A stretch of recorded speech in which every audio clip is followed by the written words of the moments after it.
go a little bit on scaffolding and supporting play dates through that process. And so let's start first talking about what is scaffolding, so that parents who have never heard that that word before can say, okay, I don't understand this.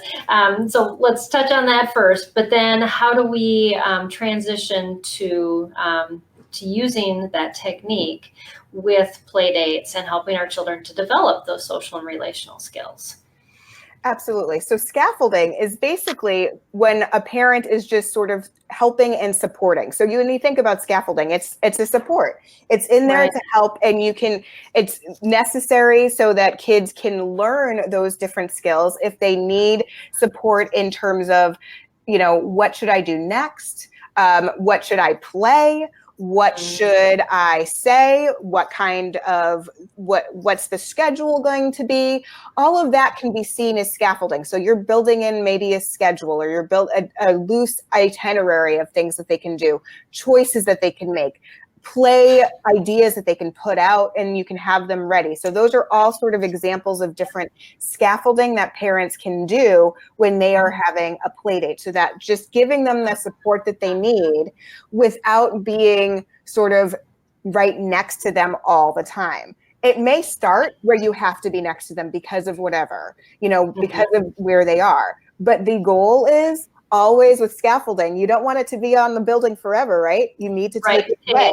Exactly. You need to take it away bit by bit as the building gets stronger. So as your child gets stronger, you take that piece, the things that you're doing away, and they can do it on their own. And obviously, it's going to be, let's do a check-in, let's see how you're doing, and just keeping an eye and ear out. But the goal is for them to be able to do this on their own.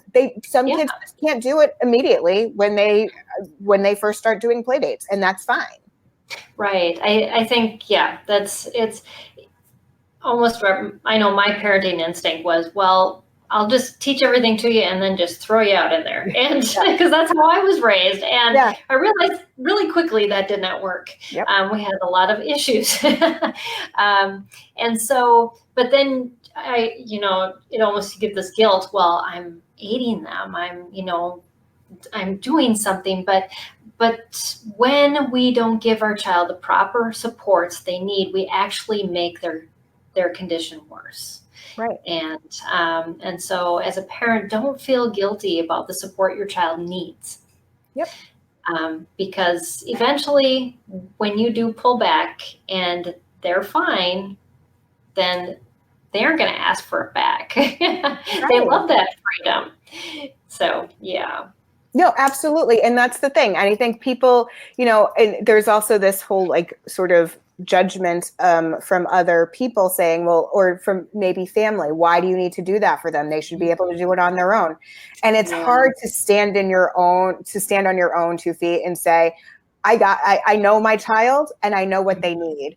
And it's not babying them, and it's not, overprotecting them. It's giving them the supports that they really do need in order to succeed. And it's not going to last forever. It's different things for different kids, and that's okay. Yeah, so true. And yes, you do have to be bold, because there's a lot of people, and we talked about this last week. I talked to a motivational speaker on just, what do you deal with other people's opinions? And he's like, you know what? You just realize that if they're saying something to you, that they have a bigger issue than you do. Yes. I was like, yes, that's so true. Yeah, it says more about them than it says about you. And it's incredible how many people are willing to put out their opinions about things on everywhere, just everywhere. I know. Yeah, exactly. Yeah. So take it with a grain of salt, and just remember you're doing your best. And really, that's all.